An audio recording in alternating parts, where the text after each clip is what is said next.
Hey, it's Matrixity. Welcome to my Matrix. Happy Saturday. You know, I was trying to be very industrious this morning by getting up early and trying to sweep the back patio off. But you know what? I dodged a big bee bullet, or wasp bullet, rather. I was picking up a kind of like a blanket that had been outside, a dog blanket that had been like in a pile for like maybe a week or so. And I left it on the porch. And so I was going to pick it up and just, put it in the trash because I'd washed it several times and couldn't get the dog hair out of it. So I was going to put it in the garbage. And so when I did, it was in a heap. So I picked it up, still kind of in a heap, and put it on the chair.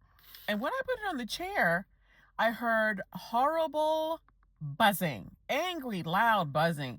I immediately dropped the broom, the dustpan, and ran back in the house. So nothing flying about, peeking out the window, nothing, but kept hearing the angry buzzing. And then it got quiet. So then I waited an hour and then went back outside and looked at the blanket still on the chair and just tapped it gently with the handle of the broom. And again, the loud, angry buzzing ran back inside.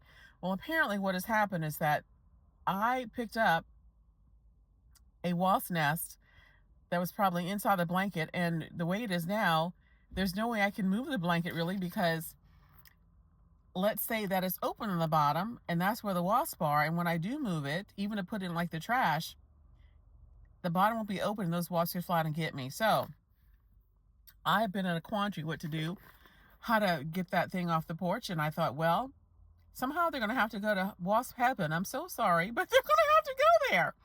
So it says, what can I do? What can I do? Because I was going to put the blanket in a bag and just get it to the trash, but I thought, nope, that's too risky, because even if I were to move it carefully, there could be an opening in the bottom and they will get me and they're angry. I said, they're going to have to go to heaven. So I went and got the wasp spray, one that shoots like a 20-foot stream. And I stood far back and I saturated the blanket on the outside, because I know that the fumes will leak in, the liquid will leak in, and eventually all of those little wasps or whatever's in there will go to wasp heaven. So I did that a couple times, and I'm going to wait, and I'm going to do it again, and I'll probably leave it out there all day and be saturating that blanket all day. So by the time I do have a chance to move it, it'll be tomorrow. But everything in that blanket will be in heaven by then. I'm so sorry, animals of the wild, but there was no way to do that safely for me to somehow get that taken care of. Anyway, that's my Saturday morning. I hope you're all having a great day. Bye.